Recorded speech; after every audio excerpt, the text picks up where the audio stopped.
Insurance offers a range of insurance.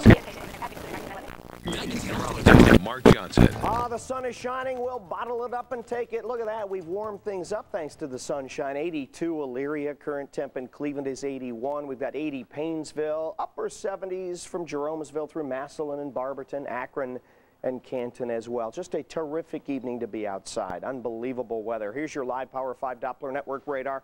Staying dry throughout the evening hours. And the winds have been a bit blustery through the afternoon, but they should calm down as well as we head into the after dark hours. So here we go. Bright sunshine for the next hour and a half, 2 hours.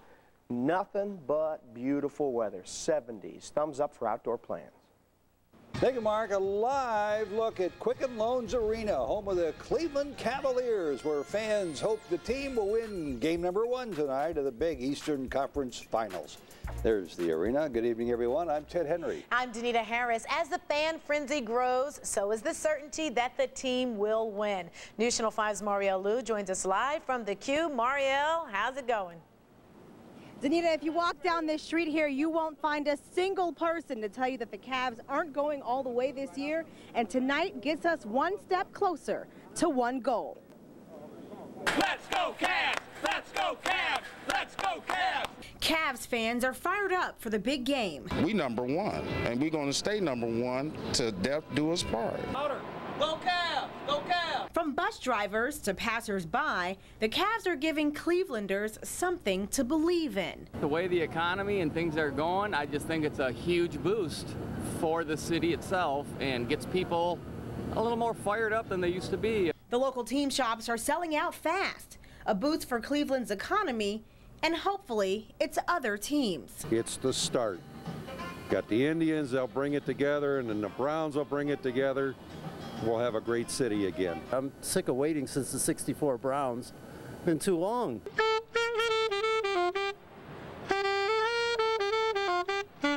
Music in the streets, and in the air, a Cavs flag flying high. Hundreds of fans signed their well wishes in Tower City before Moondog hoisted it up on top of Terminal Tower. A subtle reminder that no matter what happens, the Cavs have the whole city behind them. It just goes to show you how teamwork works. Well, the Cavs have had 9 days to prepare for Magic. Reporting live in Cleveland, Marielle Liu, News Channel 5. And I believe magic will happen in our favor, Marielle. Thank you. Going to be a magic night for the Cavaliers and all of Northern Ohio. We're ready, and we've deserved it. Well, the Cavs fever has certainly not eased up one bit, even though, as Marielle just said, the Cavs haven't played for a game for well over a week now. Sports Director Andy Baskin joining us live with more on the players today. Everybody ready? Everybody in tip-top form, Andy? Well, if they're not ready, you can't say they didn't have enough rest. And you know all the headlines for this game. 9 days off for the Cavaliers, an 8-game playoff winning streak, and an arena where the home team has only lost 1 game when all the starters played. For the Cavaliers, a trip to the NBA Finals are just 4 games away. When you consider the Cavs have played just 4 games in the last 18 days, there are some that could consider that the Cavs might be flat to come out tonight.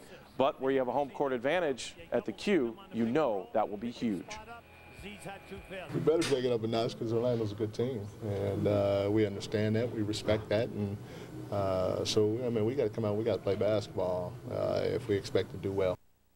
Enough talking about the game. It's time to play it. More championship chase coverage coming up in sports. We're going to hear from LeBron James, Wally Zerbiak, and Mo Williams. That's all coming up in sports. Ted? And, of course, more from Andy as well. Remember, ABC and Channel 5 are your exclusive home for the NBA Finals. Log on to newsnet5.com for much more on the Cavs and the playoffs coming up starting tonight. The heavy traffic expected for tonight's big Cavs game caused ODOT to detour its own construction plans for the troubled Innerbelt Bridge. Unlike the past 2 nights, the Innerbelt will not be closed tonight. This Saturday, ODOT is using hydraulic lifts to move the bridge 5 inches. It will be closed again tomorrow night and all day on Saturday. Danita. Ted, tonight fire investigators continue to look for the cause of Massillon's second major fire in recent weeks. The fire broke out at Rohr's Towing near 1st and North Streets downtown.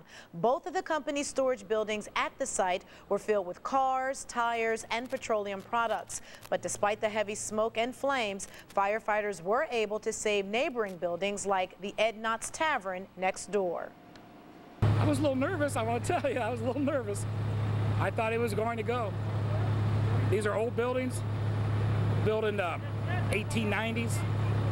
And, you know, they're a wood structure building, and they don't last long when the fire hits them. No one was hurt, but about 20 to 30 vehicles impounded by police were destroyed. Students and staff evacuated Beechwood High School today after a fire broke out there. It started just before 11 in the boys' locker room and was contained to that area. But due to the smoke throughout the building, classes were canceled. Administrators say Beechwood High School will be open tomorrow.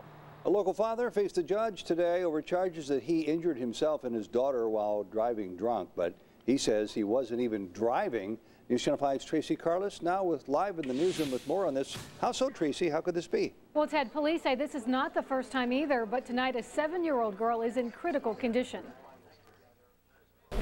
Justin Blayshaw is no stranger to the criminal justice system. His rap sheet is several pages long. He had 21 separate convictions with at least 4 suspensions. So he's not supposed to be driving. He was driving. He's also a registered sex offender. But police say he was driving just after 1 o'clock Sunday morning when he smashed up this red Acura. His 7-year-old stepdaughter and 4-year-old daughter were with him. Police say the 30-year-old was drunk behind the wheel, speeding down Interstate 90 when he crashed into a wall. Police say blood tests confirm he had drugs and alcohol in his system, but Blayshaw told police that someone else was driving, and he told it again to the judge today. So I let somebody else drive that I never met hardly in my life. I just met him that night. He crashed the car and took off. I was found in the back seat of the vehicle with my other daughter. Blayshaw faces a laundry list of charges, including aggravated vehicular assault, but more charges could be filed. The 7-year-old is on life support.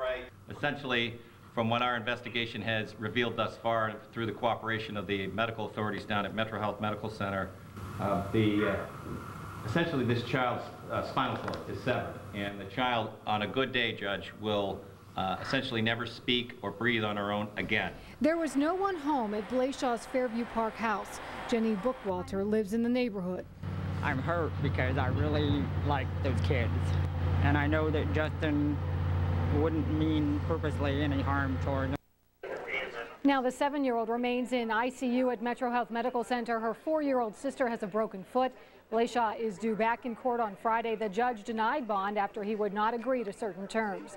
Live in the newsroom, Tracy Carlos, News Channel 5. Real tough story there, Tracy. Thank you. Budget cuts are hitting the city of Parma, where workers are now being forced to take time off without pay. All non-union employees must take 16 days off without pay, 1 day for each pay period until the end of the year. The city of Parma is facing a giant $2.4 million shortfall in its budget. Coming up next, new information about the deadly plane crash in Mayfield Village, what investigators have learned. All I want done is get it fixed. I'm troubleshooter Joe Paganakis. I work out these roof warranty woes. Coming up. And Ted Henry retires today. Coming up, a look at his career and station send-off.